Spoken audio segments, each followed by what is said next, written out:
तुझं काम एकदम हां ना. संविधानप्रेमी नाशिककरांच्या वतीने सर्वधर्मी इफ्तार पार्टीचं आयोजन करण्यात आलेलं आहे. या इफ्तार पार्टीच्या प्रसंगी या ठिकाणी सर्व धर्मीय रोजा इफ्तार पार्टीचं आयोजन केलं. फर्स्ट टू लास्ट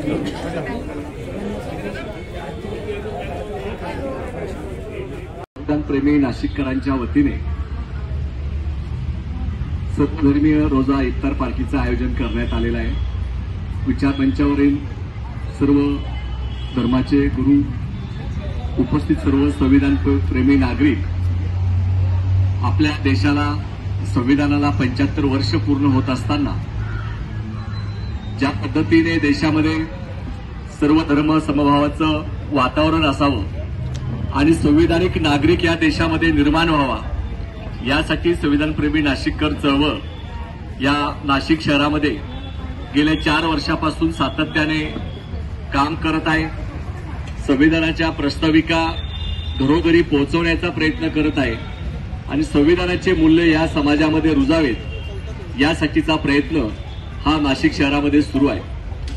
ज्या वास्तूमध्ये आपण इथं आहोत आलेलो, हे स्वातंत्र्य सैनिकांचं या ठिकाणी जे योगदान या महाराष्ट्रामध्ये देशामध्ये आहे, त्यांच्यासाठी असलेल्या या सैनिकांच्या हुतात्मा स्मारकमध्ये आपण बसलेलो आहोत. हा देश पुन्हा एकट्याचा नाही, तर हा देश सर्व धर्मीयांचा आहे आणि सर्व भारतीयांचा आहे. हे पुन्हा पुन्हा सांगण्याची गरज आपल्या या देशामध्ये निर्माण होते आहे.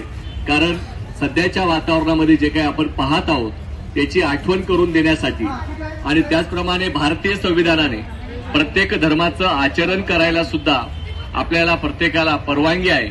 आणि या देशामध्ये जे लोक धर्म मानतही नसतील त्यांनाही या देशामध्ये आपला व्यवहार करण्याचा आणि त्याचे स्वातंत्र्य या देशामध्ये संविधानाने अबाधित ठेवलेलं आहे. म्हणून भारतीय संविधान हे प्रत्येकाला माणसाला जोडण्याचं काम करतं, या देशाला जोडण्याचं काम करतं. म्हणून संविधानिक नागरिक निर्माण होण्यासाठी जे जे प्रयत्न करायला पाहिजेत ते आपण सर्वांनी केले पाहिजेत. या नाशिक शहरामध्ये ज्या पद्धतीने येणाऱ्या काळात कुंभमेळा होणार आहे आणि त्याआधी ज्या पद्धतीने वातावरण तयार केलं जातंय, त्या संदर्भात नागरिक म्हणून, संविधानप्रेमी नागरिक म्हणून सर्व विचार करतायत की हे नाशिक असं आपलं कधीही नव्हतं. सर्व धर्मांचा आदर करणारं हे नाशिक शहर आहे आणि म्हणून आपल्या या शहरामध्ये सर्व धर्मियांचा सलोखा कायम राहिला पाहिजे आणि या देशामध्ये संविधानिक मूल्य जपण्यासाठी प्रत्येकाने योगदान दिलं पाहिजे. आणि या देशात संविधानाच्या मूल्याच्या विरोधात जो कोणी भूमिका घेत असेल त्याच्या विरोधामध्ये संविधानिक नागरिक म्हणून आपण वेळ पडल्यास रस्त्यावर सुद्धा येण्याची आपली सगळ्यांची तयारी असली पाहिजे. हा संदेशही आपण या निमित्ताने देण्याचा प्रयत्न करूया. कारण या देशाला घडविण्यासाठी ज्या पद्धतीने अनेक शहीदांनी आपलं बलिदान दिलेलं आहे ते सर्व धर्माचे लोक होते. त्याची नावं घेण्याची पुन्हा मला आवश्यकता वाटत नाही, कारण आपण सर्वांना कल्पना आहे. परंतु ज्या पद्धतीने आपण द्वेष भावना निर्माण करण्याचं काम संविधानाची शपथ घेऊन काही मंत्री लोक करतायत, आमदार करतायत, हे मात्र निषेधाची गोष्ट आहे. कारण संविधानाची मूल्य आणि जोपासना करत असताना, शपथ घेत असताना भारतीय संविधान म्हणून सर्व नागरिकांना, सर्व धर्मियांचा आदर करणं हे संविधानाचं काम जसं आहे, त्याच पद्धतीने लोकप्रतिनिधींची सुद्धा जबाबदारी आहे, ती पाळली जावी आणि या संपूर्ण नाशिक शहरामध्ये सद्भावना कायम राहावी यासाठी गेल्या 3 वर्षापासून आपण या ठिकाणी सर्वांना एकत्र करत सर्वधर्मीय रोजा इफ्तार पार्टी करत आहोत. आणि यामध्ये आपण सर्व धर्मगुरू, सर्व धर्मियांचे प्रमुख सहभागी होत आहेत.